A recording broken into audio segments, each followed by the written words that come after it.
Bismillahirrahmanirrahim. Assalamualaikum warahmatullahi wabarakatuh. Alhamdulillahi rabbil alamin. Wassalatu wassalamu ala asyrafil anbiya wal mursalin. Nahmaduhu wa nasta'inuhu wa nastaghfiruh. Wa na'udzu billahi min shururi anfusina wa min sayyiati a'malina. Man yahdihillahu fala mudilla lahu wa man yudlil fala hadiya lahu. Rabbi shrah li sadri wa yassir li amri wahlul 'uqdatam min lisani yafqahu qawli. Amma ba'd. Alhamdulillah, bersyukur kehadrat Allah Subhanahu wa taala kerana pada malam ni dapat bersama. Insya-Allah pada malam ni saya akan sambung bab yang ke-25. Bab yang ke-25 iaitu an-nahyu an insyadid dhallah fil masjid. Larangan mengumumkan barang hilang di dalam masjid. An-nahyu an insyadid dhallah fil Hadis yang ke-717. Bab yang ke-25, hadis yang ke-717.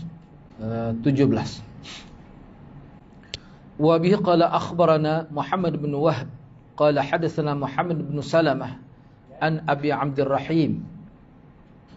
Hadis 717. Wa bihi qala akhbarana Muhammad bin Wahb qala hadatsana Muhammad bin Salamah an Abi Abdurrahim qala hadatsani Zaid bin Abi Unaisah an Abi Zubair an Jabir qala jaa rajulun yanshudu dallatan fil masjid. Faqala lahu Rasulullah sallallahu alaihi wasallam la wajadtah. Imam Nasa'i dengan sanadnya telah meriwayatkan hadis ini daripada Jabir. Katanya, seorang laki-laki telah masuk ke dalam masjid lalu mengumumkan barang hilang. Maka Rasulullah sallallahu alaihi wasallam berkata kepadanya, mudah-mudahan engkau tidak menemui barang itu. Ini satu terjemahan. Jadi dia ada lagi satu terjemahan, itu kita akan bincang dalam perbincangan hadis. Cumanya salah satu terjemahannya, bila lelaki ini mengumumkan ataupun menghebahkan barang yang hilang itu, maka Rasulullah sallallahu alaihi wasallam kata kepadanya, mudah-mudahan engkau tidak menemui barang itu. Itu satu terjemahan. Baik. Perbincangan dan pedoman hadis. Yang pertama, hadis Jabir radhiyallahu anhu adalah sahih. Saya ulang sekali lagi. Hadis yang ke-717. Imam Nasa'i dengan sanadnya telah meriwayatkan hadis ini daripada Jabir, salah seorang sahabat Nabi sallallahu alaihi wasallam, di mana Jabir menyebutkan bahawa seorang laki-laki telah masuk ke dalam masjid lalu mengumumkan barang hilang.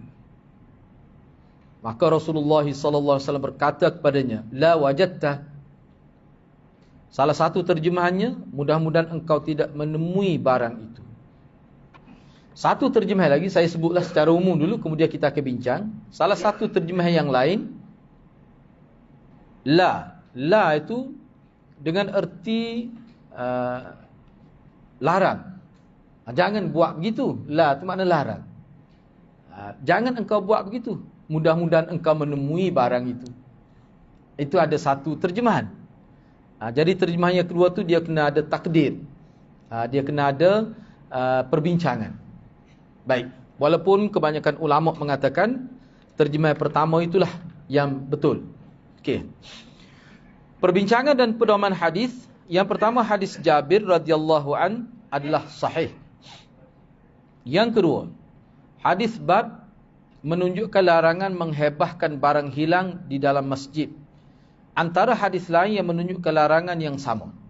Ini saya kemukakan beberapa contoh hadis yang mana Nabi SAW melarang mengumumkan, menghebahkan barang hilang di dalam masjid. Mana bukan hadis riwayat Jabir ini saja, tapi banyak lagi hadis lain. Cuma di sini saya kemukakan beberapa contoh saja. Yang pertama, Abu Hurairah radhiyallahu anhu telah berkata, bahawa Rasulullah sallallahu alaihi wasallam telah bersabda, "Man sami'a rajulan yanshudu dhallatan fil masjid, falyaqul la raddaha Allahu 'alaik, fa innal masajid lam tubna li hadha." Sesiapa yang mendengar seseorang menghebahkan barang hilang di dalam masjid, maka hendaklah beliau berkata, mudah-mudahan Allah tidak mengembalikannya kepada engkau. Sesungguhnya masjid tidak dibina untuk tujuan ini. Hadis riwayat Ahmad, Muslim dan Ibnu Majah. Itu jelas daripada hadis yang pertama tu, bahawa Nabi SAW melarang. Bahkan sesiapa yang dengar ada orang menghebahkan barang yang hilang, maka Nabi suruh orang itu berkata, mudah-mudahan Allah tidak kembalikan barang yang hilang itu kepada engkau. Maka Nabi sebut di hujung hadis ni, masjid dibina ni bukan untuk tujuan ini. Akan datang kita bincang hadis ni. Apa maksud sebenar di sebalik kata-kata Nabi itu. Yang kedua, Buraidah radhiyallahu anhu menyebutkan ada seorang lelaki telah melaung dalam masjid. Melaung lah maksudnya tu. Dia meraung dalam masjid. Mana bertempik lah. Dia bertempik dalam masjid dengan berkata, siapa yang ada menemui unta merah, mana unta merah dia hilang. Lalu Nabi SAW kata kepada dia, la wajadta innama bunyatil masajid lima bunyat lahu. Mudah-mudahan engkau tidak menemuinya. Masjid dibina dengan maksud lain, bukan yang itu. Hadis riwayat Ahmad, Muslim, Ibnu Majah dan Imam An-Nasai ada meriwayatkan dalam kitabnya Amalul Yaumi wal Lailah. Amalul Yaumi wal Lailah. Baik. Secara ringkasnya hadis ini sebab dia bertempik tu. Dia melaung dengan suara yang tinggi. Dia bertempik dengan suara yang tinggi. Dengan mengatakan siapa yang ada jumpa unta merah itu. Dia kata begitu. Jadi makna mengganggu orang yang berada dalam masjid itu. Okey, tak apa. Kita akan bincang selepas ini. Yang ketiga, Abu Hurairah meriwayatkan bahawa Rasulullah SAW telah bersabda, "Idza ra'aitum man yabi' aw yabta'u fil masjid, faqulu la arbahallahu tijaratak, wa idza ra'aitum man yanshudu fihi dhallatan, faqulu la raddahallahu 'alaik." Minta maaf saya tidak letak baris tu. Jadi boleh baca, nak baca macam mana pun sebab dia tidak ada baris tu. Kalau nak letak baris cus semula, cuba tengok. Idza ra'aitum man yabi'u aw yabta'u fil masjid, faqulu la arbahallahu tijarataka, wa idza ra'aitum man yanshudu fihi dhallatan, faqulu la raddahallahu 'alaika. Apa maksud dia? Apabila kamu melihat ada orang berjual beli dalam masjid, maka kamu katakan kepada mereka, mudah-mudahan Allah tidak menguntungkan perniagaan engkau. Dan apabila kamu melihat ada orang menghebahkan barang hilang dalam masjid, maka kamu katakan kepada mereka, mudah-mudahan Allah tidak kembalikan barang itu kepada engkau, kepada kamu. Hadis ini diriwayat Imam Tirmizi dan beliau menghasankan hadis ini. Imam An-Nawawi meriwayatkan hadis ini dalam kitabnya. Imam An-Nawawi meriwayatkan hadis ini dalam kitabnya Amalul Yaumi wal Lailah. Tadi ada tersilap tu kan. Bukan Nawawi tu, Nasai tu. Tukar kan, tersilap tu. Tadi ada dah disebut bahagian atas tu. Imam An-Nasai. Dalam kitab ada Amalul Yaumi wal Lailah, bukan Nawawi, An-Nasai. Tadi ada bahagian atas tu. Okey. Jadi dalam hadis ini Nabi sebut berkenaan dengan dua aktiviti dalam masjid yang Nabi larang. Pertama sekali berjual beli, yang kedua menghebahkan barang hilang. Bahkan kalau kita lihat dalam riwayat ini agak keraslah kata-kata Nabi SAW. Sehingga Nabi kata, kamu kata kepada mereka, mudah-mudahan Allah tidak menguntungkan perniagaan engkau. Dan bagi orang yang menghebahkan barang hilang, mudah-mudahan Allah tidak kembalikan barang hilang itu kepada engkau. Nampak agak tegaslah. Baik. Yang keempat, hadis Amr bin Shu'aib daripada ayahnya, daripada datuknya radhiyallahu an, beliau berkata, naha Rasulullah sallallahu alaihi wasallam 'anil syira' wal bai'i fil masjid wa an tunshada fihi al-ash'aru wa an tunshada fihi ad-dallatu wa 'anit tahalluq yaum al-jum'ah qabla as-salah. At-tahalluq wa 'anit tahalluq yaum al-jum'ah qabla as-salah.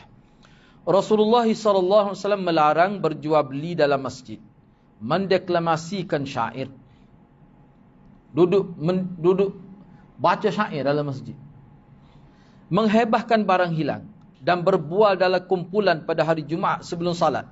Hadis ni riwayat Imam Ahmad dan 4 imam hadis yang lain. Maknanya tolak Imam Bukhari seorang lah. Kena ingat tu, Imam Ahmad dan 4 imam hadis lain. Maknanya Imam Bukhari dan Muslim. Dia sunnah sittah tu, Bukhari, Bukhari, Muslim. Mana 4 orang tu lah, Ibnu Majah, Tirmizi, Nasa'i, Abu Daud dan Imam Ahmad. Dalam musnad dia lah. Sebab Imam Ahmad tu dia tidak kira, kitab dia tidak dikira sebagai sunnah sittah. Kan? Jadi bila kata 4 imam hadis tu, kena ingat itu dia istilah tu. Bila sebut 4 imam hadis, maknanya dikecualikan Bukhari dan Muslim. Itu istilah tu. Lama kita tak faham pula. 4 imam hadis. Siapa kita kata tak? Tu dikecualikan Bukhari dan Muslim. 4 imam hadis tu maknanya Tirmizi, kita kata Nasa'i, Abu Daud dan Ibnu Majah. Itu maksud dia. Sebab Imam Ahmad tu tidak dianggap kitab dia sebagai sunnah sittah. Hadis-hadis ini menjadi dalil. Baik, ni antara hadis ni. Banyak lagi hadis lain sebenarnya. Saya tidak kemukakan semuanya. Hadis-hadis ini menjadi dalil keharusan mendoakan kepada orang yang menghebahkan barang hilang dalam masjid, agar mereka tidak menjumpai barang mereka yang hilang, sebagai hukuman kepada mereka. Kebanyakan ulama kata begitulah. Baik, kita baca dulu dia punya huraian ni. Yang ketiga, ini satu kesimpulan umum yang dibuat ulama daripada hadis-hadis. Maknanya larangan ini sangat tegas tu. Bahkan Nabi kata masjid dibina bukan untuk tujuan itu. Itu tegas tu. Baik. Yang ketiga, apakah Nabi sallallahu alaihi wasallam mendoakan keburukan pada lelaki berkenaan? Timbul satu isu. Sebab zahir hadis ni nampaknya Nabi mendoakan keburukan. Betulkah begitu? Sebab begini, sebab kalau misalnya dalam kes Nabi doa kepada Muawiyah kan, mudah-mudahan perut dia tak pernah kenyang. Nabi suruh orang panggil dia, kemudian dia datang lewat kerana dia makan lah. Itu. Maka Nabi kata, ulama kata tidak. Sebab Nabi ni kalau dia doa keburukan kepada orang baik, doa tu sebenarnya dia bersifat kebaikan, bukan doa keburukan. Sebab tu orang yang Nabi doa tu, Nabi sebut ahli syurga selepas pada tu. Nabi sebut ahli syurga. Baik, tak apalah, cuba kita tengok di sini. Jadi timbul satu persoalan, adakah Nabi mendoakan keburukan kepada lelaki berkenaan? Mengikut As-Sindi, la wajatta, boleh diterima pakai kata-kata Nabi SAW dalam hadis ini sebagai doa keburukan. Kata Syekh As-Sindi, dia kata jelas ini sebagai doa keburukan. Boleh kita pakai begitulah. Ini adalah kerana perkataan la nafi, la yang menunjukkan tidak. La wajatta tu la nafi. Mana mudah-mudahan engkau tidak akan temui barang engkau. Itu makna la nafi. Pada kalimah madhi, tanpa pengulangan fi'il, madhi adalah harus untuk maksud doa. Namun jika bukan dengan maksud doa, maka wajib kepada pengulangan fi'il madhi. Sebagai contoh firman Allah, fala saddaqa wala salla. Maksudnya, oleh sebab orang yang kufur ingkar tidak percayakan hari akhirat, fala saddaqa wala salla, maka dia tidak akan mengakui kebenaran yang diwajibkan meyakininya, dan dia tidak mengejar kesembahyang yang difadlukan kepadanya. Jadi la saddaqa wala salla ini bukan maksud doa tu. Penafian semata. Fala saddaqa. Dia gini mudah. Dalam bahasa Arab, kalau kita nak guna la nafi, nak masuk pada fi'il madhi, kalau kita nak guna sebagai doa,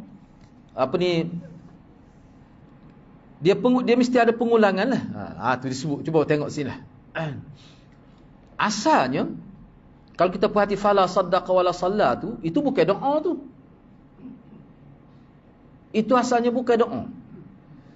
Sadaqah tu fi'il madhi. Seperti mana wajadta tu fi'il madhi tu. Tu. Cuba tengok semula di sini.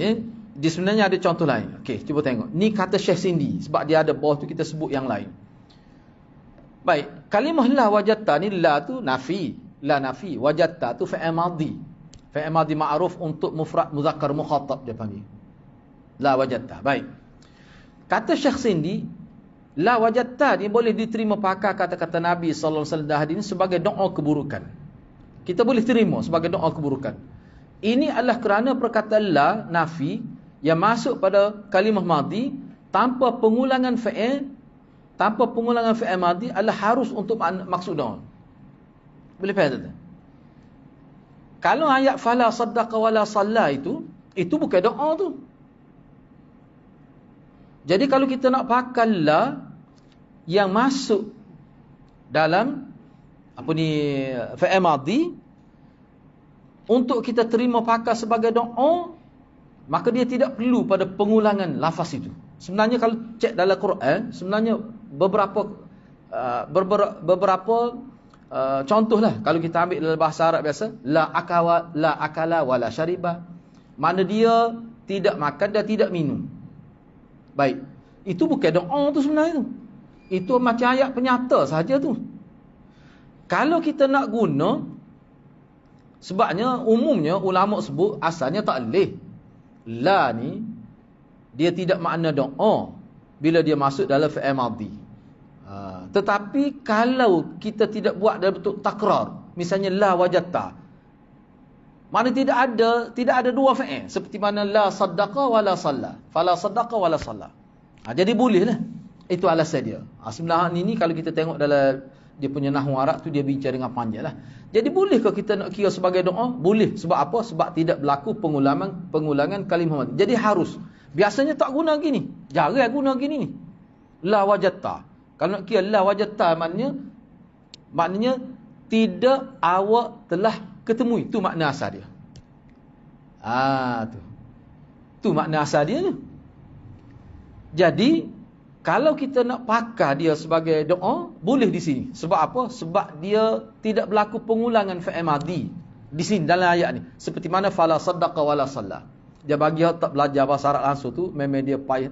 Bukan payahlah, memang tak nak faham lah kira-kiranya. Sebab dia begini. Cuba perhati. La makna tidak. Kalau kita ambil secara harfiah, la makna tidak. Wajadta, terjemah asal dia telah menemui oleh engkau. Wajadta tu makna telah menemui oleh engkau. Tu asal dia. Jadi la wajadta maknanya tidak telah menemui oleh engkau. Jadi kalau mengikut kaedah bahasa Arab, untuk kita pakai sebagai doa, kita tak boleh takrar. Kita tidak boleh ulangkan. Misalnya fala saddaqa wala salla. Ni tak boleh pakai sebagai doa. Jangan kita kata mudah-mudahan engkau tidak membenarkan dan engkau tidak salat. Mudah-mudahan. Tak boleh gitu. Dia tak boleh pakai dengan makna doa. Tapi hak ni boleh sebab dia tidak berulang fi'il madhi. Saja la wajadta. Itu mengikut kaedah bahasa Arab. Rupanya, ialah saya pun tidak kita bukan nak bincang secara khusus pun. Cuma saya nak sebutnya, bagi ulama yang mengatakan la wajadta dengan makna doa, seperti mana di sini, tidak salah. La yang masuk pada fi'il madhi tidak salah. Sebab apa? Sebab dia tidak berlaku pengulangan. Namun jika bukan dengan maksud doa, maka wajib pada pengulangan. Jadi kalau bukan dengan maksud doa, dia kena ulanglah. Misalnya fala saddaqa wala salat. Dia tak boleh fala saddaqa begitu saja, tak boleh. Tak boleh begitu. Jadi kalau untuk maksud doa, dia tidak boleh berlaku pengulangan. Jadi doa. Jadi sebab apa jadi doa la wajadta ni? Sebab tidak berlaku pengulangan fa'il. Seperti mana contoh fala saddaqa wala salla. Fala akala wala syariba misal. Maka dia tidak makan dan tidak minum. Jadi kalau kita nak ambil doa, kita kata la akalta. Mudah-mudahan awak tak akan makan. Ni pun la wajadta. Kita boleh terjemah mengikut kaedah bahasa Arab, la wajadta, mudah-mudahan engkau tidak akan temui. Pada asalnya tidak gitu. Asalnya tidak gitu. Tapi dia boleh dengan makna doa. Kalau lafaz ini tidak nampak macam doa sebenarnya. La tidak, wajadta telah menemui oleh engkau. Tapi dia boleh dengan maksud doa. Boleh tu makna harus. Jadi maknanya doa lah kalau mengikut Syekh Sindi. Baik. Boleh juga ni. Boleh juga dipakai kalimah la berkenaan sebagai nahi ataupun larang dengan diandaikan atau ditakdirkan maksud jangan buat begitu. La tu makna la nahi. La taf'al. Taf'al tu dia buat. Contoh orang Melayu kita jangan. Tu la apa tu? La nafi kan la larang. Larang tu. Maknanya takdirnya la taf'al. Jangan buat begitu. Mudah-mudahan engkau akan menemui barang engkau. Jadi wajadta tu la'allaka an tajida ma dhallaka. Soalan begitu. Mudah-mudahan engkau akan temui barang yang telah hilang itu. Ataupun dhallatak. Gitu. Mudah-mudahan engkau akan jumpa barang yang hilang. Jadi kalau kita pakai la dengan la nahi, kita terjemah la wajadta tu jangan buat begitu. Jangan duduk bertempik dalam masjid begitu. Wajadta, mudah-mudahan engkau temui barang hilang engkau tu. Tu kalau kita pakai la nahi. Boleh di situ. Jadi kena takdirlah fa'il nahi tu. Fa'il nahinya apa dia? La taf'al. Jangan kamu buat begitu. Jangan kamu buat begitu. Jika demikian maka maksud larangan itu adalah doa kebaikan kepada orang yang menghebahkan barang berkenan dan mesti berlaku pemisahan kalimah la dengan fi'il madi. Kena ada tanda koma lah.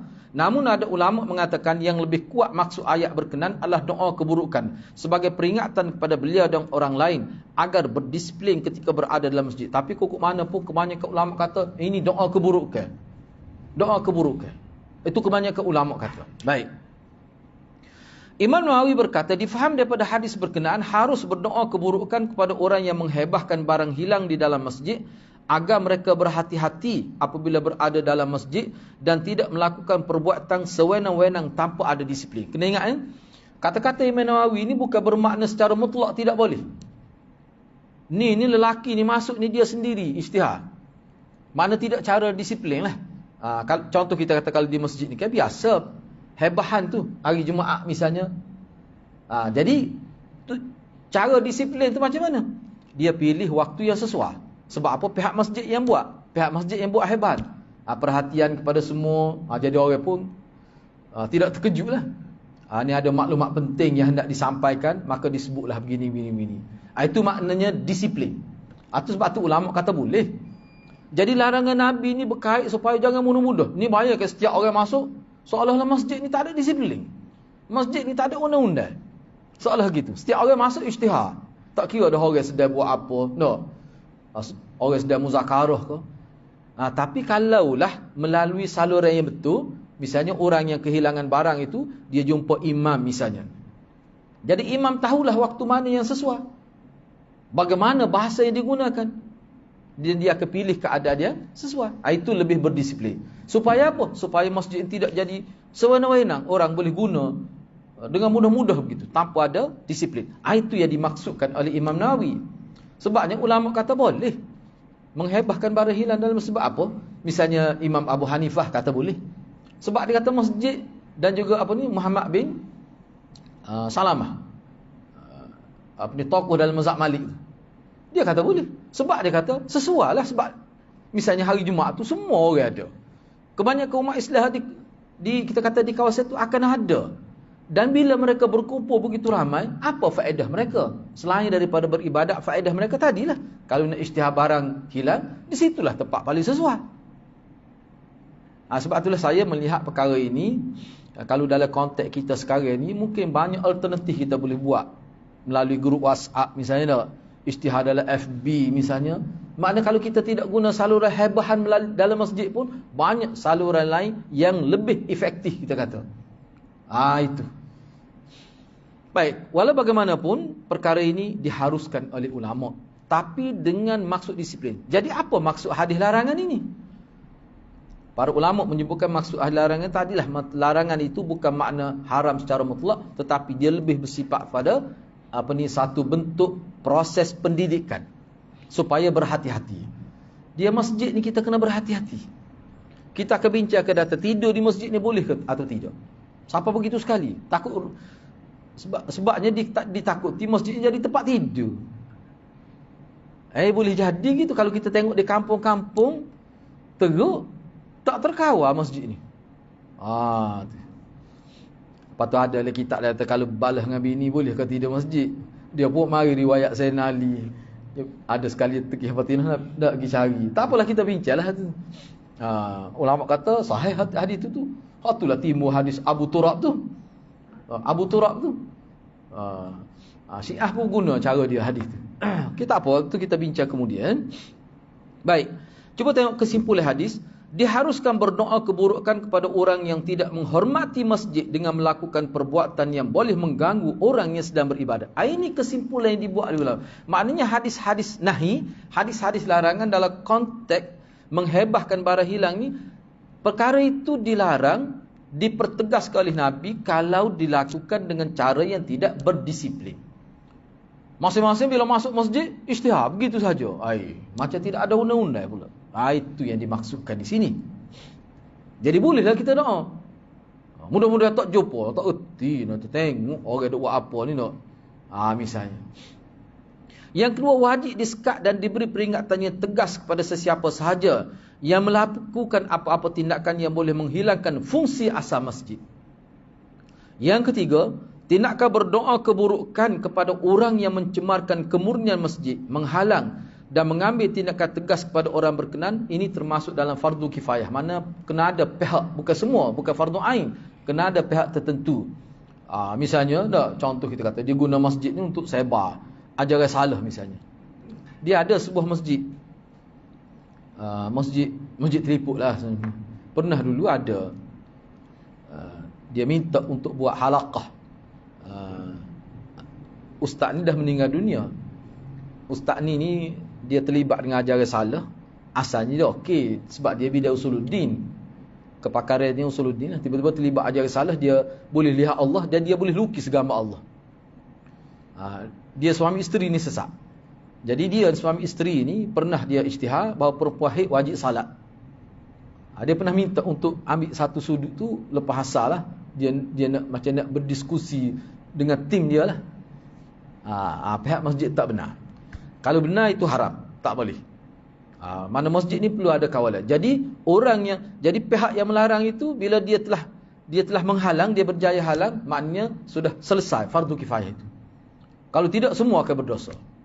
Itu maksud fardu kifayah di sini. Mana kena ada pihak yang bertegah lah. Jadi kalau di masjid tu kita kata contohnya sebagai contoh lah. Ini tidak berlaku tempat kita ni. Misalnya kalau ada ustaz-ustaz yang mengajar ajaran pelik-pelik lah kita kata, yang bercanggah dengan Quran dan hadis, dia kena ada pihak. Dia kena ada pihak yang berautoriti. Ataupun mana-mana orang ni yang boleh sekat. Wajib itu. Maknanya kalau tidak ada orang sekat, berdosa semua kita tu. Orang yang berada di mukim tu lah maksudnya. Kena ada pihak yang sekat lah. Sebab kalau dulu, kalau kita baca dalam sejarah, sebenarnya ramai juga di kalangan pokok Khawarij, Mu'tazilah, dia cuba guna masjid. Tapi kerajaan jaga. Kerajaan tak benar. Bila terbukti mereka ni terlibat dalam ajaran salah, mana pihak kerajaan tak akan benar mereka gunakan masjid sebagai platform untuk menjalankan aktiviti kesesatan mereka. Itu tidak boleh. Ni maknanya yang saya sebut ni, kalau berlaku kesesatan tu nyata, jelas bercanggah dengan Quran dan hadis, dilakukan di masjid, itu tidak boleh lah. Selagi perkara tu khilaf, itu tak apa. Tapi kalau betul-betul bercanggah, salah, itu tak boleh. Misalnya contoh saja ni. Misalnya kalau dia mengajar, dia kata tangkal azimat ni mana boleh digunakan. Misalnya, contohnya pada semua ulama terima zaman Nabi dalam riwayat begitu banyak. Tu memang kira salah besar lah. Itu sepatutnya tidak boleh dibenarkan. Sepatutnya. Baik. Yang ketiga, tindakan berdoa. Yang keempat, sentiasa memberi peringatan dan kesedaran kepada masyarakat agar mereka fahami fungsi sebenar pembinaan masjid dan wajib dipelihara agar ia tidak tercemar dengan amalan yang bersalahan dengan sunnah Nabi SAW. Yang kelima, memanfaatkan ruang luar masjid yang tidak menjadi ruang ibadat utama adalah diharuskan jika dijaga adab dan disiplin masjid. Ni kita kata ruangan utama lah kita kata. Kita kata di luar, di beranda tu tidak ruangan utama. Boleh ke tidak? Sebab setengah-setengah masjid kita tengok di Malaysia ni, ada di beranda tu kan dia jual jubah, dia jual kopiah, dia jual madu lebah. Boleh ke tidak? Kalau sekadar itu. Masjid Shah Alam dulu pernah buat begitu. Boleh ke tidak? Kalau mengikut setengah ulama dia kata boleh.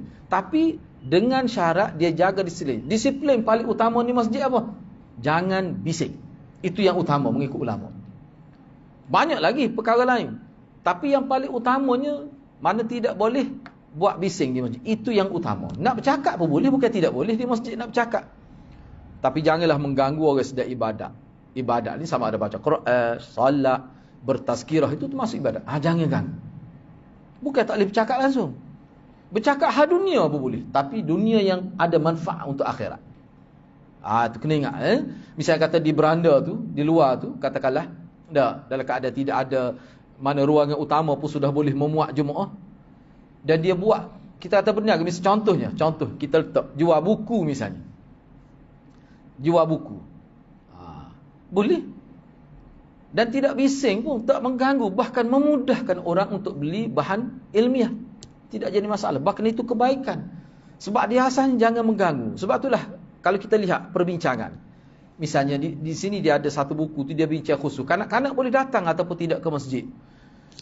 Kalau kita perhatikan perbincangan itu, ada ulama kata boleh dengan syarat begini. Kalau berlaku gini tidak boleh. Bahkan orang tua pun kalau berlaku gini tidak boleh. Semua itu dia berkait dengan mengganggu orang yang beribadat. Kita kata tak boleh bawa kanak-kanak sebab dia bising. Lepas tu kalau orang tua buat bising macam mana? Maka orang tua pun tidak boleh bawa ke masjid. Lepas tu masalah dia datang sendiri ustaz. Jangan benar dia masuklah. Sekadar dia duduk di luar, di tangga saja. Itu jelas disebut. Sebab dia mengganggu ni, dia luas. Kalau kita perhatikan hadis, istilah mengganggu orang yang beribadat di masjid ni sama ada berbau busuk, mulut berbau busuk. Apa lagi kita kata? Dia melintasi orang yang sedang solat di ruang yang tidak sepatutnya, antara kaki dengan tempat sujud. Dia buat bising ataupun dia mengotor di masjid. Semua itu unsur-unsur mengganggu, tidak boleh. Itu asasnya. Baik. Sebab itulah di sini, tapi kena ingatlah, urusan jual beli dalam masjid asalnya tidak boleh. Hukum asalnya tidak boleh. Kena ingat tu hukum asalnya tidak boleh. Jadi ada ulama bagi kelonggaran itu, setengah-setengah kata kalau masjid itu luas. Kenapa disebut kalau masjid luas tak ada kelonggaran? Tidak mengganggu. Mana isu tidak mengganggu, isu yang paling besar berkait dengan masjid. Baik, bab yang ke-26, menzahirkan senjata dalam masjid. Izharus silah fil masjid, menzahirkan senjata dalam masjid. Cuma di sini saya tidak buat huraian dia, tertinggal tu. Huraian dianya pada muka surat 68 itu. Tak apa saya baca dulu. Okey, di sini Imam Nasa'i kemukakan satu hadis, Imam Nasa'i kemukakan satu hadis, iaitu hadis yang ke-718, menzahirkan senjata dalam masjid. Sebelum saya baca hadis ni, tajuk ni dulu. Baik. Kalau dalam syarah Nasa'i ni, ataupun dalam berkenaan dengan dia ada satu kitab yang membicarakan tentang fiqh Imam Nasa'i berkait dengan kitab Sunan dia ni. Antara yang disebut, misalnya tajuk ini, menzahirkan senjata dalam masjid ni bukan bermakna senjata ini bermaksud dia punya apa ni kita kata kalau bahasa Kelantan, mata tu. Mana kalau lembing, mata lembing. Kalau pedang, mata pedang itu. Itu makna menzahirkan, bukan menzahir memang akan nampaklah lembing, anak panah, pedang. Maksud menzahirkan sini makna mata dia tu. Sebab mata dia tu bahaya, boleh menyebabkan cedera orang itu. Jadi menzahirkan senjata dalam masjid ini, senjata tu maksudnya sudut yang berbahaya. Sudut yang berbahaya ni bukan hulu dia, mata dia tu lah. Baik, cuba kita tengok di sini. Hadis yang ke-718, wa bihi qala akhbarana Abdullah ibn Muhammad ibn Abdurrahman wa Muhammad ibn Mansur qala haddatsana Sufyan qala qultu li Amrin asami'ta Jabiran yaqul marra rajulun bisihamin fil masjid Faqala lahu Rasulullah sallallahu alaihi wasallam, "Khudh bini Salihah." Qala na'am.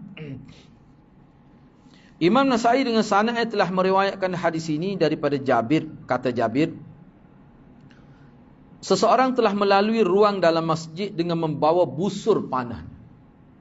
Lalu beliau telah ditegur oleh Nabi sallallahu alaihi wasallam dengan katanya, ambillah hujung. Dia bawa busur panah tu sekali dengan anak panah lah. Busur panah tu tidak bahaya, cuma dia letak tu di tubuh dia tu. Jadi sebab tak ada orang bawa anak panah saja, busur tak bawa.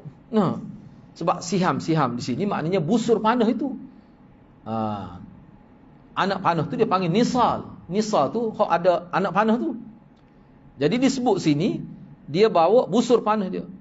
Lalu Nabi kata kepada dia, Nabi tegur dia, ambillah hujung yang di mata panah. Ambillah hujung anak panahnya. Jawab Jabir, ya. Mana Nabi suruh ambil? Sebab apa bahaya? Ini hadis ni sebenarnya dari segi latar belakang dia, mana orang yang bawa ni dia tidak tutup, dia tidak balut dia punya mata anak panah tu. Boleh jadi terkena orang yang berada dalam masjid itu. Itu sebenarnya maksudnya. Padahal bawa senjata masuk dalam masjid ini perkara biasa yang berlaku zaman Nabi. Jadi hadis ini dari segi latar belakangnya berkait dengan keadaan dia bawa anak panah tu boleh menyebabkan bahaya kepada orang lain. Baik. Cuba tengok di sinilah. Di sini dalam nota muka surat 68 tu. Perhatian, perbincangan dan pedoman hadis 718. Di situ. Sebab nota ni saya bagi ni tertinggal. Jadi perbincangan hadis 718 tu berada pada muka surat sebelah tu, muka surat 68. Cuba tengok. Yang pertama, hadis Jabir ini adalah muttafaq alaih. Dari segi status dia muttafaq alaih. Jadi kalau kena ambil nota baru lah. Hadis Jabir ni muttafaq alaih, hadis 718. Hadis bab menjelaskan hukum harus menzahirkan senjata ketika berada dalam masjid dengan syarat mampu menjaganya agar tidak menyusahkan, mengganggu dan menyakiti orang yang berada dalam masjid.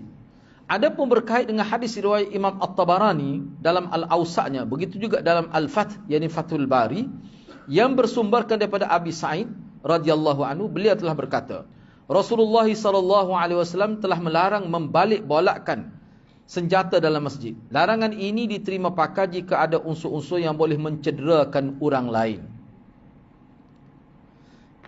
Jadi maknanya daripada hadis ini dan juga hadis-hadis lain lah, larangan ini sebenarnya bukan larangan membawa masuk ke dalam masjid. Tidak sebenarnya. Tidak maksud begitu, boleh bawa. Cuma kena jaga supaya tidak membahayakan orang lain. Sebab itulah Nabi kata, ambil mata. Ambil dia punya mata panah dia tu. Sebab apa? Sebab dia tidak jaga. Itu maksudnya. Begitu juga dalam riwayat Imam Tabarani tu. Cuba perhati Nabi melarang membalik-balik. Dia panggil apa ni? Taklib. Dia panggil taklib. Dalam istilah dia panggil taklib. Katakanlah ni contoh ni pedang lah. Kita duk buat main-main gitu, dia panggil taklib. Apa dalam bahasa Melayu kita? Duk bermain-main dengan senjata lah maksudnya. Itu mana taklib. Saya pun duk fikir kalimah no. Dia taklib ni asalnya membalikkan, misalnya contohlah kalau bahasa Arab. Kalau guru nak kata supaya anak murid dia belik muka surat sebelah, dia pada iqlib as-safah. Iqlib mana balik, belik. Jadi taklib senjata ni, taklibus silah. Dia bermain-main senjata tu tanpa ada sarung. Mana mata dia tu lah. Nabi tak benar. Sebab ditakuti kena orang yang berada dalam masjid. Itu dia panggil taklibus silah. Mana bermain-main dengan senjata dalam masjid. Sebab zaman Nabi ni biasa. Bawa senjata ni seperti bawa handset lah.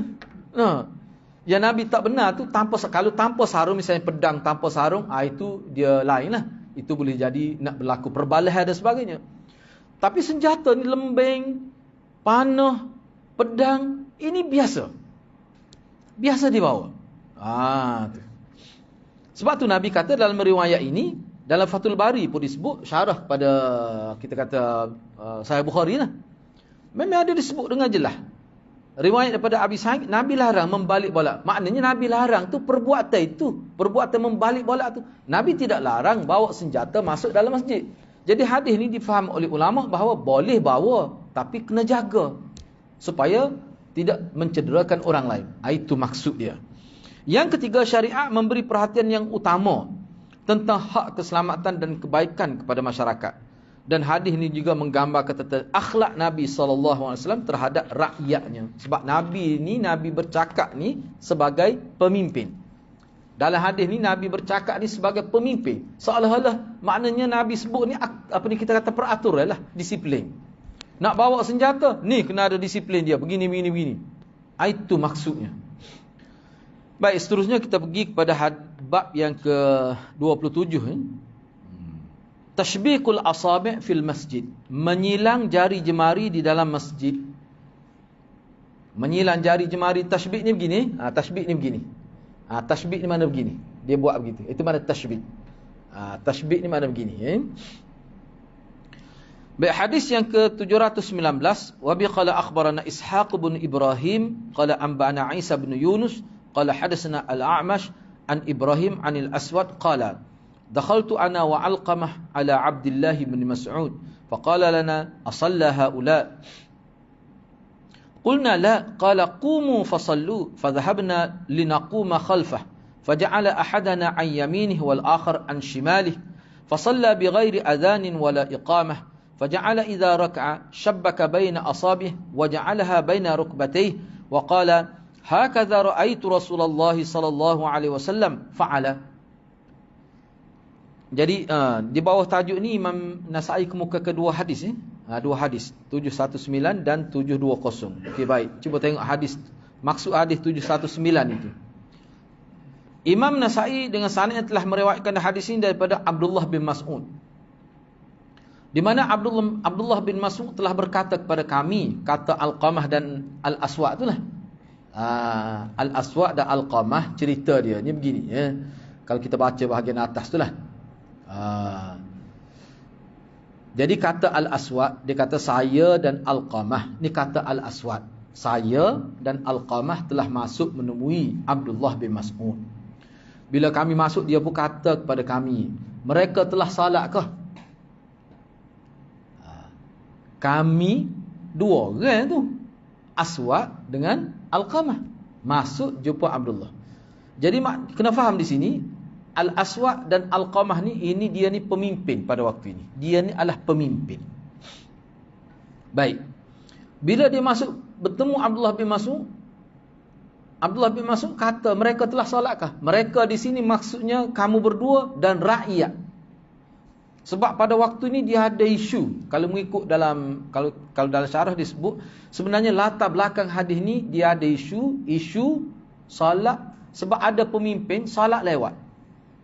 Zaman dulu pemimpin ni dia menjadi imam dalam salat. Bahkan kalau pemimpin tak datang tu di masjid jami' tu, dia tunggu pemimpin. Sebab dulu pemimpin dia salat berjemaah. Umumnya begitu. Itu isu dia ni hadis ni. Jadi bila Abdullah bin Mas'ud tanya, mereka telah salatkah? Kami pun jawab belum. Belum tu maksudnya dia, Aswad dan Alqamah dan juga orang ramai. Sebab tu dia guna haula. Cuba perhati dalam teks tu. Cuba perhati. Asalla haula, sedangkan haula itu isyarat mereka tu. Mereka. Sedangkan Alqamah dengan itu, kalau nak guna perkataan mereka, tak boleh sepatutnya kepada Aswad. Sepatut kalau dia kata asal apa ni? Apakah kamu berdua? Sallaituma. Sepatutnya begitulah. Sepatutnya. Sebab apa? Sebab Aswad dengan Alqamah masuk jumpa dia. Sallaituma. Telah salatkah kamu berdua? Tapi dia tidak. Asalla haula. Jadi haula tu siapa? Sebab tu ulama bincang. Haula tu maksud dianya rakyat. Sebabnya dia pun tak salat juga. Bila tak salat, maknanya seolah-olah keadaan pemimpin begitu salat lewat menyebabkan rakyat pun jadi salat lewat. Dia ada perbincangan selepas ni. Saya sebut tu supaya faham kenapa diterjemah mereka. Takut tak faham pula. Macam mana sebut mereka ni? Kerana Aswad dengan itu sepatutnya kamu berdua salat kah? Kenapa dia tak tanya begitu?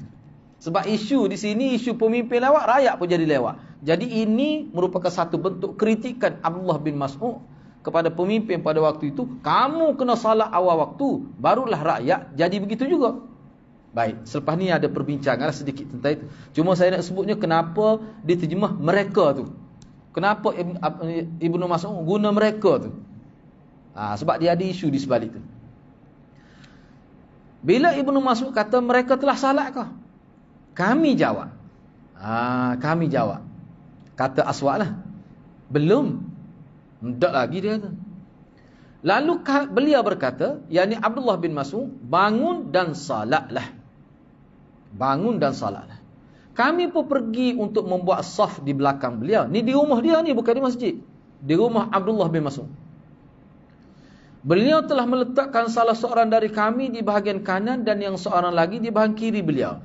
Dia dua orang yang makmum dia ni, Aswad dengan Alqamah. Seorang dia letak alik kanan, seorang dia letak alik kiri dia. Jadi maknanya nampak macam satu saf lah. Mungkin dia tu ke depan sikit lah. Okey, tak apa. Nampak pelik sikit lah.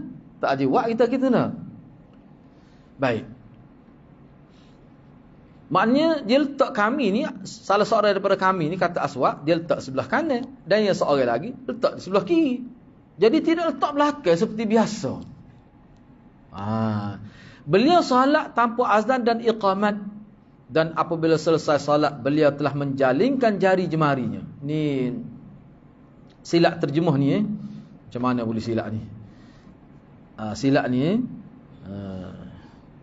ubah sedikit terjemah ni. Bukan silap sikit ni, silap besar ni. Apabila beliau rokok, tu baru betul tu. Macam mana boleh tersilap ini? Apabila beliau rokok, idza raka'a tu. Apabila beliau rokok, begitu. Beliau telah menjalingkan jari jemarinya dan meletakkan tangannya, dua tangannya di antara dua lututnya. Tu baru betul terjemah tu. Kita akan bincang perkara ini di bawah selepas ni. Semula, beliau salat tanpa azan dan iqam. Dan apabila rokok, apabila rokok tu, tertinggal rokok, idza raka'a gitu, beliau telah menjalingkan jari jemari. Ini arti dia kata tashbih ni. Dan meletakkan dua tangannya di antara dua lututnya. Kemudian beliau berkata, selepas selesai salat lah, beliau kata, beginilah saya melihat Rasulullah SAW melakukannya. Dia buat begini. Katanya kalau dalam syarah hadis ni sebut, zaman dia ni paling kurang sekurang-kurangnya 3 orang yang berpendapat gini. Dia buat gini. Dia tidak letak di lutut ni. Kayak kita, kayak bila kita rokok kayak ni, kayak kita letak di lutut. Dia buat gitu. Macam dia kepik dengan lutut. Dia kepik dengan lutut dia. Dia tak celah lutut. Boleh faham tak? Dia buat gini masa rokok ni. Lepas tu dia letak tangan dia celah lutut. Maknanya dia kepik lah sikit. Gitu. Lepas tu bila selesai salat dia kata, ginilah Rasulullah buat. Tu. Jadi beginilah saya melihat Rasulullah buat tu macam mana. Okey, di sini ada perbincangan. Cuba tengoklah. Perbincangan itu pada muka surat sebelah tu. Muka surat 69. Jadi agak selehain sikit tu. Sebab tu saya buat nombor tu. Perbincangan daripada hadis 719. Tak apalah, kita habis hadis ni saja. Dua muka surat ni. Rasa boleh faham dan maksud dia ni. Jadi pun saya ringkaskan ni. Yang pertama, terlebih dahulu sebelum kita bincang tentang mazhab Ibnu Mas'ud ni, hadis ni sahih. Dikeluarkan oleh Imam Muslim dalam sahihnya. Selain daripada dalam kitab Sunan Nasa'i ni, dalam sahih Muslim pun ada. Baik. Yang kedua, hadis ini merupakan bantahan terhadap orang yang sering melewatkan salat dengan sengaja dan galakkan melakukan salat di awal waktu. Jadi Ibnu Mas'ud ataupun Abdullah bin Mas'ud, dia ni sebagai sahabat, cendekiawan dari sahabat, bila dia tanya, maknanya Aswad dengan Alqamah tu kira junior dia lah kiranya, dia ni senior. Dia tanya, semaya ke? Semaya belakang ke? Bukan dia tanya dua orang ni saja, dia tanya sekali dengan rakyat tu. Dia suruh semaya lah. Mari, bangun, semaya. Makna kenapa lewat ke salat ni, kenapa? Bangun semaya. Tu. Ni di rumah dia. Okey, baik. Hadis ni difaham oleh ulama begitu. Ni bantahan ni. Sebab tu dia tanya. Yang ketiga, menyatakan kelebihan awal waktu dan kelebihan salat berjemaah. Yang keempat, keharusan salat fardu 2 kali. Dan yang kedua dikira sebagai nafilah. Kok mana ni jemaah gini? Ini mengikut ulama isyarat bahawa sebenarnya Ibnu Mas'ud dia semaya dah. Ibnu Mas'ud dia semaya dah. Tu. Jadi makna hak dia semaya, dia nak ajar supaya semaya awal waktu. Jangan duduk tangguh, mari semaya dengan aku ni. Lepas tu dia nak ajar cara, sebab tu dia kata lagu ni lah Rasulullah salat. Maknanya Ibnu Mas'ud dalam hadis ni seperti yang disebut oleh ulama, ini merupakan bantah. Apa semaya lewat? Mari semaya lalu. Dan dia jadi teriman. Padahal dia semaya dah. Jadi hak dia semaya tu nafilah, dikira sunat. Okey. Yang kelima, baru kita nak bincang lah ni. Imam Nawawi berkata, kata Imam Nawawi, dalam hadis ini ada keharusan hukum salat berjemaah di rumah. Ni antara dalil kata Imam Nawawi, boleh salat jemaah di rumah. Kalau tak pergi masjid pun boleh. Boleh, mai di rumah pun tak apa. Baik, namun ia tidak menggugurkan fardu kifayah jika orang yang berpegang dengan pendapat, itu maksudnya yang berpegang dengan pendapat bahawa salat berjemaah adalah fardu kifayah dengan dilakukan terbuka di masjid atau tempat khusus yang dihadiri oleh orang ramai. Ini dalam syarah Imam Nawawi, syarah Muslim. Maksudnya begini. Kata tempat kita di mazhab Syafi'i ni, dah salat jemaah yang dikatakan fardu kifayah tu di masjid ataupun di surau tempat terbuka, bukan tak termasuk di rumah. Katakanlah berlaku ni, seseorang tu semaya di rumah masing-masing dengan keluarga dia seperti musim pandemik pun. Nah, kalau tidak sabit hal tu lah. Tak ada orang maya di surau di masjid, tak ada. Pakat maya jemaah di rumah. Padahal boleh pergi tak sabit dengan Covid pun. Misalnya. Kalau mengikut Imam Nawawi, semaya tu sah. Tapi tak lepas tu fardu kifayah. Sebab dia maya di rumah masing-masing. Boleh pahala maya tu, jemaah tu. Tanpa sebab lah. Fakih baru ni tu ada sebab lain lah, itu hal lain. Tak lepas tu. Mana fardu kifayah tu tak gugur, tak lepas tu.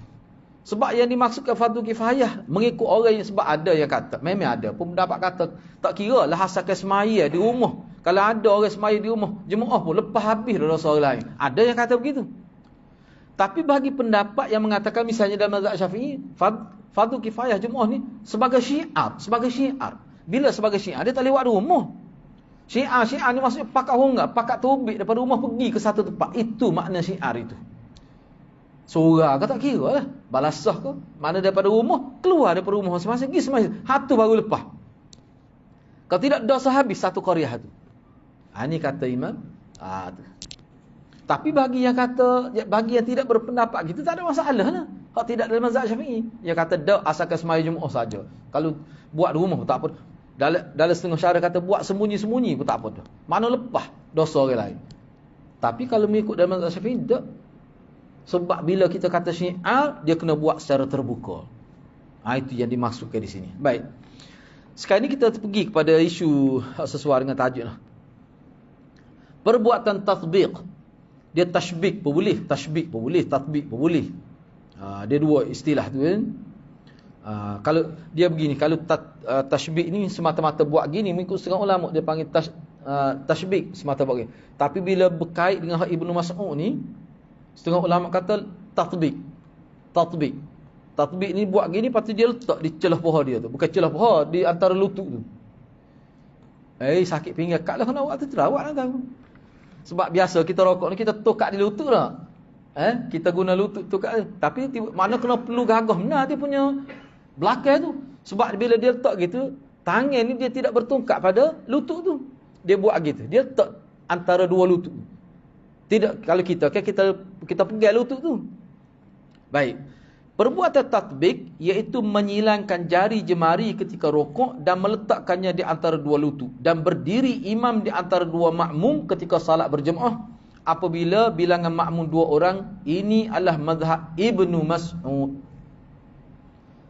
Kalau makmum tu dua orang, supaya kih dalam hadis ni, dua orang tu siapa? Aswad dengan Alqamah tu. Dia letak tepi dia supaya sah perempuan semaya. Kayak perempuan bila semaya sama dia, kata imam duduk ala sah tula ya. Nah, setengah kata lebih sikit lah. Setengah kata sama. Kayak perempuan kalau semaya sama-sama dia. Nah, Semaya sama-sama dia buat begitu. Itu satu pandangnya tu pun kuat tu. Tak apalah, biarlah kita bincang kemudian lah tu dia ada perbincangan lah. Hak ni dia letak masa satu saf. Seorang duduk tepi dia, alik kanan, seorang duduk tepi alik kiri. Jadi satu saf. Sah imam, apa tu sah makmum. Nanti untuk hak makmum ada dua orang. Baik. Kemudian ketika rokok, dia silang jari, dia letak di antara dua lutut. Ini mazhab Ibnu Mas'ud. Baik. Imam An-Nawawi berpandangan, ini adalah mazhab Ibnu Mas'ud dan dua orang sahabatnya, Alqamah dan Al-Aswad. Dengan pandangan ini, mereka telah menyelisihi semua ulama dari kalangan sahabat dan ulama selepas generasi sahabat. Tak ada orang yang berpendapat gitu. Kata Imam Nawawi lah. Tapi saya tengok dari setengah kitab ada juga, tapi terlalu sedikit. Mana kalau kita nak kira kebanyakan sahabat, tidak ginilah. Di mana mereka berkata, mereka tu siapa tu, takut keliru. Mereka ni mana orang yang tidak sependapat dengan Abdullah bin Mas'ud ni. Itu maksud mereka, kena tanda lah. Saya pun tidak buat dalam kurungnya itu. Di mana mereka ni maksudnya orang yang tidak sependapat dengan Abdullah bin Mas'ud. Apabila bersama imam ada dua makmum, maka mereka berdua hendaknya berada di belakang imam. Itu hak biasa. Kenyataan ini bersandarkan kepada hadis Jabir dan Jabbar bin Sakhr rahimahumallah. Imam Muslim telah menyebutkan di akhir tajuk satu hadis yang panjang yang bersumberkan daripada Jabir radhiyallahu anhu. Mereka telah sepakat apabila ada 3 orang, maka kedudukan saf adalah di belakang imam. Bila ada 3 orang, kena adalah saf di belakang imam tu. Ni boleh kata setengah ulama kata ijma' ni. Tapi sahabat tak berlakulah ijma' sebab ada dah ni. Tapi ulama ijma' tu. Ada yang kata begitulah. Tetapi setengah ulama dia tidak berani nak menggunakan kalimah ijma' sebab tu saya terjemah di sini, mereka telah sepakat. Bila kata sepakat tu tak sampai ke tahap ijma' lah. Apabila ada 3 orang semaya, dia kena ada sah di belakang imam. Tak boleh buat direct seperti Ibnu Mas'ud gitu. Jika berdua maka makmum di tepi sebelah kanan imam. Kalau 2 orang mai jemaah, memang tak boleh buat seperti kereta api gitu. Kena duduk tepi sebelah kanan. Tu kalau 2 orang. Kalau lebih daripada 2, maknanya jadi ada sah lah. Tu semua kata gitu. Kalau sahabat pun gitu juga. Tapi Ibnu Mas'ud, Aswad dan Alqamah ni tidak gitu. Tak apalah. Sebilangan ulama telah menukilkan perkara ini sebagai ijma'. Ni dalam syarah Muslim, jilid 5, muka surat 16, boleh rujuklah. Baik. Kita habiskan yang ini, cuma hadis 720 tu kita bincang semula lah. Berkenaan tatbik. Ni bincang berkenaan tatbik tadi. Amalan ini, hak tatbik yang menjadi amalan Ibnu Mas'ud tadi lah. Hak jari jemari tu dia letak masa rokok tu kan, dia letak celah antara 2 lutut. Amalan ini telah mansukh dan berkemungkinan perkara ini tidak sampai ke pengetahuan Ibnu Mas'ud. Ni pandangan ulama. Sebab dia sahabat lain tak buat begitu. Cuba perhati molek. Ulama ni sahabat ni sebab dia buat tu dia tahu. Kita tak nak kata Allah. Nak kata tak tahu. Moga dia tidak maksud dia tak tahu. Kalau dia tak tahu, dia buat apa yang dia tahu. Tapi hak dia tahu tu daripada Nabi, sah daripada Nabi. Mana sahabat ni adalah dia tak akan mungkin, sahabat tak mungkin dia akan menyelisihi amalan Nabi. Mana kalau Nabi pergi kanan, dia akan pergi kanan juga sahabat ni. Rasulullah ayatlah. Ni sahabat Nabi memang dia gitu. Kalau Nabi pergi kanan, jelas Nabi pergi ke belah kanan, dia akan pergi belah kanan. Tu cara Nabi. Kecuali ada hak tolong yang pergi ke kiri tu. Tu dia tak kira tu. Tu cara Nabi. Cara sahabat dia begitu. Sehingga ulama kata macam mana ni? Maknanya dia tak tahu. Ulama tak kata Ibnu Mas'ud telah menyanggahi Rasulullah. Sahabat, ulama tak kata gitu. Boleh jadi tak tahu. Masuk ni. Kata Imam Nawawi, cuba tengok Imam Nawawi kata, mazhab seluruh ulama. Mazhab seluruh ulama adalah sunnah meletak kedua tangan di atas 2 lutut ketika rokok. Dan dianggap makruh tatbik seperti Ibnu Mas'ud buat tu. Dia anggap makruh. Namun Ibnu Mas'ud dan 2 sahabat beliau telah menganggap amalan berkenan adalah sunnah. Kata Imam Nawawi ni, barangkali tidak sampai kepada mereka hadis yang memansuhkan amalan tatbik, iaitu hadis Sa'ad bin Abi Waqqas. Sebenarnya hadis yang menunjukkan letak tangan di lutut ni dalam Sunan Nasa'i ini pun ada, tapi hadis tu hadis yang ke 1032 dan 1033. Kata Imam Nawawi lagi, pandangan yang tepat adalah yang dipegang oleh jumhur ulama kerana telah sabit dengan jelas nasihnya. Mana hadis hak Sa'id bin Waqqas ni jelas letak di atas kepala lutut. Dan hak tu memang hadis kemudian. Bila hadis tu kemudian, dia layaklah untuk jadi nasih pada hadis sebelum itu. Gitu. Sebab tu kita perhatikan tak ada orang buat begitu. Tu. Tapi beberapa kitab agak saya rujuk selain daripada Syekh Ethiopi ni. Mula ni mudah kan dia mengada Syamilah tu. Dia begini, saya nak sebut sikit takut silap saya. Walaupun kita guna Syamilah ni, kena tahu juga cara, sebab ada juga kadang-kadang tersilap. Dia kena rujuk juga kitab tu. Acak kali juga kena begitu. Jadi kata, betul kau gini, kita kadang kita rasa ragulah, betul kan ni. Gini nak. Bila rujuk adalah beberapa tempat silap. Kadang-kadang tinggallah, bahaya tinggallah ni. Hak tak boleh jadi boleh. Ada berlaku begitu baik, cuba kita tengok lagi, saya habiskan sedikit lagi. Yang ketujuh, berkenaan salat tanpa azan dan iqamat. Ini adalah mazhab Ibnu Mas'ud juga. Sebahagian salaf dari kalangan sahabat-sahabatnya dan orang lain selepas zaman mereka. Jadi antara Aswad, Alqamah, Ibnu Mas'ud dan juga adalah di kalangan orang lain. Tapi jumlah mereka tu kira-kiranya terlalu minoriti. Bagi mereka ni siapa di sini? Ibnu Mas'ud dan orang yang sependapat dengan dia. Tak perlu azan dan iqamah bila kita nak salat. Bukan, jangan silap faham. Bukan kata dia kata tak perlu, tak ada azan. Bukan, cuba perhati molek. Dia ada huraian di bawah tu. Bagi mereka tidak disyariatkan azan dan iqamah bagi sesiapa yang berada di negeri yang telah dilaungkan azan dan telah dilaksanakan salat berjemaah beramai-ramai. Itu dia panggil Jum'ah Uzma. Jum'ah Uzma dia panggil. Sudah dikira memadai dengan azan dan iqamat mereka. Contohnya kalau kita salat di mana? Di padang ke? Perlu ke kita azan iqamat? Tak perlu. Sebab sudah ada dah azan di sekitar tu. Mana iqamat pun tak perlu bagi dia. Sebab apa? Sudah memadai dengan iqamat di masjid itu. Ini pandangan Ibnu Mas'ud ni. Bukan dia kata azan tu tak ada. Jangan silap faham tu. Jadi sudah dikira memadai dengan azan dan iqamat mereka. Namun jumhur ulama dari kalangan salaf dan khalaf berpendapat iqamat adalah sunat yang tersendiri tanpa dikaitkan dengan apa-apa kaitan yang lain. Betul, kalau azan tu memang boleh katakan ulama kata tak perlu dalam azan, moga azan dah. Tapi iqamat kena qamat.